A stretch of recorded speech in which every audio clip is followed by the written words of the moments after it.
dira nahi ditugun lortu emaitzak. Eta proiektuak dira egingo ditugun gauzak. Orduan, kontu zibili aditzarekin.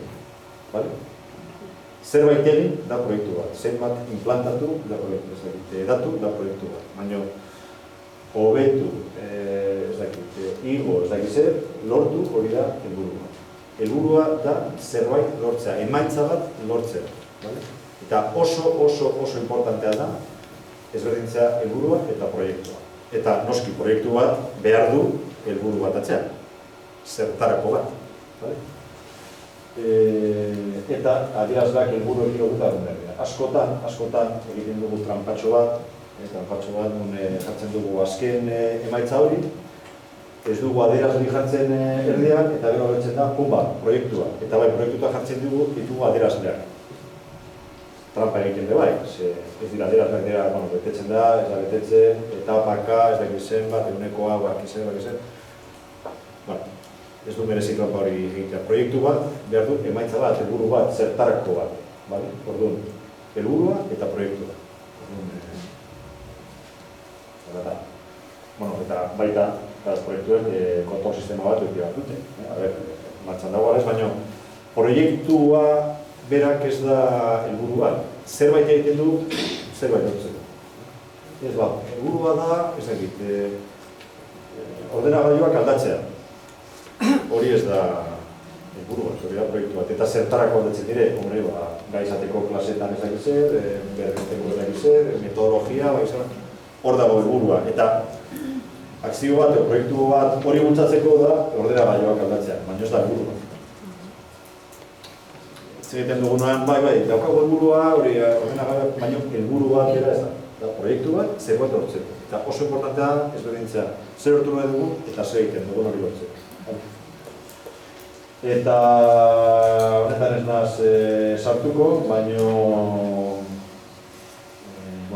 azken finean, holan ordenatzen badugu, gero egongo dire estrategia eta egunerokoa, operatiba. Hor dauz prozesuak eta landuta daukazue, eta oso importantea da lotzea estrategia eta prozesuak. Prozesutik edo zelako estrukturatik, struktura operatibotik bilatzen dute estrategia eta zer dator hortik? Balientasun hau eta hau. Hartzen dut eta prozesuan sartzen dut. Prozesuaren emaitzak edo kontrol puntuak aldatzen. Ero baldintzatzen. Eta, hau egiten dugu, gero, jarraitzeko. Ez da bakarrik hori jartzen da lehenengo gunean eta kitxo, ez komunidad edo, eta ez dakitzelan honetan, baina jarraipen hori egitea.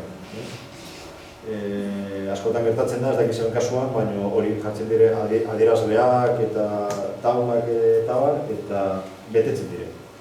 Baina hau ez da egiten betetzeko, egiten da erabakiak hartzeko. Askotan gertatzen ari adierazleak jartzen dira eta zumendaritzen diretzen dire eta kito. Zertarako behar ditugu adierazleak prozesu batean, edo zuzendaritzen mailan, erabakiak hartzeko. Horretarako landu behar dugu, eta bertuko tenen, baren ukan jarria markoa, kontatzeko apurtzu dut. Gero operatiko dugu dinamikaren. Bueno, ez dakit espektatibak edo bete ditu, baina bentsat denbora bai ez. Hori da.